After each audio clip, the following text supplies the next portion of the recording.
তিশা, হুম তিশা উঠো না। হুম ডিস্টার্ব করতেছো কেন এত রাতে? উঠো, আমার মনে চাইতেছে। কি মন চাইতেছে মানে? এত রাতে তুমি আমাকে উঠাই বলতেছো তোমার মন চাইতেছে? এখন আমি কি করব? মনে চাইতেছে তো চাইতেছে। আর আস্তে কথা বলো, বাবা শুনবো তো। বাবা শুনে শুনুক, তাদেরও তো জানার দরকার তার ছেলে মাঝরাতে কি করতে চায়। প্লিজ আমাকে ঘুমাইতে দাও। তিশা, তিশা, আচ্ছা তোমার কি মনে চায় না? আমার কি একই মনে চায়? উঠো।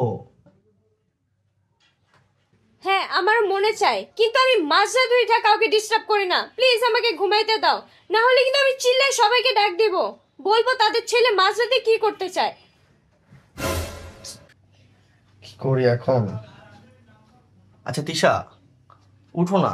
এই জন্য তুমি টাকা নিও? কি? ছি, আমি তোমার ওয়াইফ, তুমি এই কাজের জন্য আমাকে টাকা দিবা? আচ্ছা, আমি তোমাকে 1,000 টাকা দিব। ছাড়ো আমার হাত, তোমার টাকা লাগবে না, তোমার টাকা তোমার কাছেই রাখো। আমার ঘুমটা তো নষ্টই করছো, এখন বলো কি করতে হবে। আমার কিন্তু আবার ঘুমাবো। আচ্ছা চলো, আমরা রান্না করে যাই তাহলে। কি? এই কাজের জন্য তুমি রান্নাঘরে যাবা? আরে চলো না, আমি অনেক কিছু ব্যাপার আছে, চলো।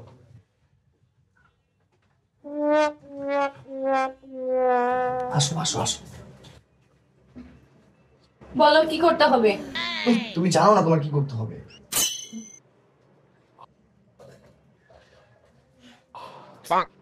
বৌমা, পারভেজ, তোমরা এত রাতে রান্না করে কি করো?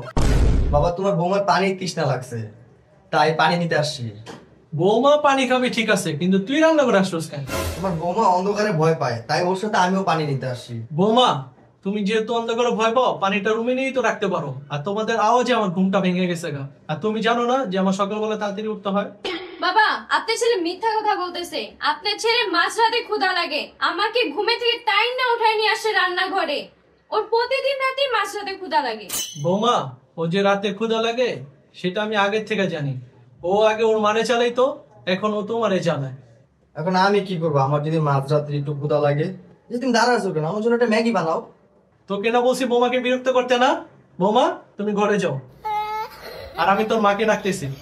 আরে বাবা, সমস্যা নাই কা, একটুখানি ক্ষুধা লাগছে, এটা আমি ম্যানেজ করতে পারবো, আমি না খেয়ে ঘুমাতে পারবো, সমস্যা নাই কা, মাকে ডাকতে হবে না। থ্যাংক ইউ বাবা। পারভেজ, যা চুপচাপ ঘুমা রুমে যা। আচ্ছা বাবা।